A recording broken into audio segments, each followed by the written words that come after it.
Hello friends, welcome एक नई video के साथ जिसमें मैंने आपको पिछले वीडियो में आपको मैंने पढ़ाया था कि संविधान के भाग क्या है। एक शॉर्ट वीडियो बनाया था, एक शॉर्ट इंट्रोडक्शन दिया था संविधान के भागों का कि किस भाग में क्या चीज़ है। तो वैसे ही एक संविधान के महत्वपूर्ण अनुच्छेदों पर एक नज़र डालते हैं। एक शॉर्ट इंट्रोडक्शन होगा कि कौन से अनुच्छेद में क्या क्या बात है। जैसे पहला अनुच्छेद की बात करते हैं। पहला अनुच्छेद है संघ राज्यों का राज्य क्षेत्र है। अनुच्छेद कहता है संघ का नाम और राज्य क्षेत्र। अनुच्छेद पहला अनुच्छेद ये इसके विषय है।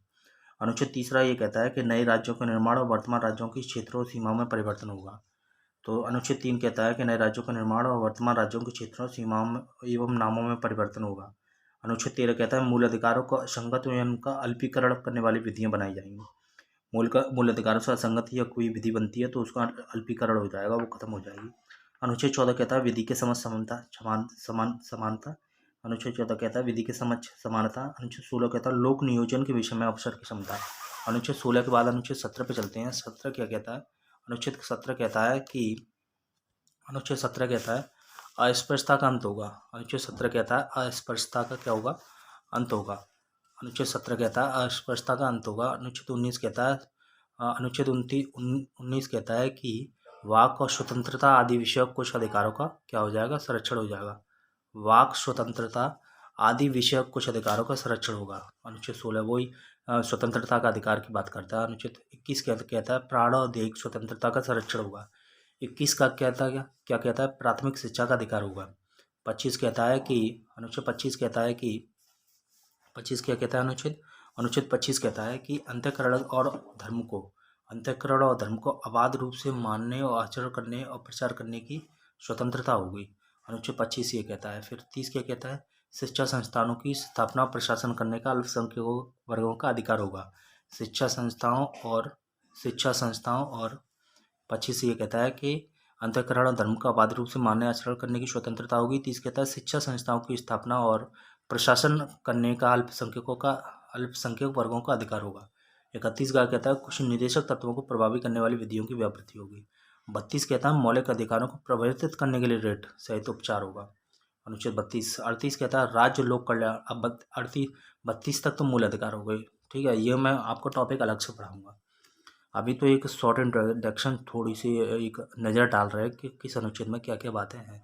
38 कहता है कि राज्य लोक कल्याण की अभिवृद्धि के लिए सामाजिक व्यवस्था बनाएगा।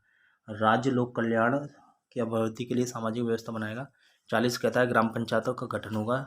44 कहता है 40 है जो ग्राम पंचायतों का गठन की बात करता है, ये इंपॉर्टेंट है, कर लेना। या हालांकि सभी महत्वपूर्ण ही हैं। 44 कहता है नागरिकों के लिए समान नागरिक संहिता होगी। 45 कहता है 6 वर्ष से कम आयु वाले बालकों के लिए निःशुल्क अनिवार्य शिक्षा का उपचार बंद होगा। 46 कहता है अनुसूचित जातियों, अनुसूचित जनजातियों और अन्य कमजोर वर्गों के शिक्षा और अर्थ संबंधी उसके लिए समाधान किए जाएंगे।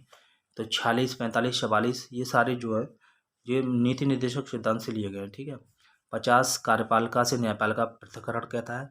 51 अंतर्राष्ट्रीय शांति और सुरक्षा की बात करता है। और 51 का मौलिक कर्तव्यों के विषय में बताता है। और 72 क्षमा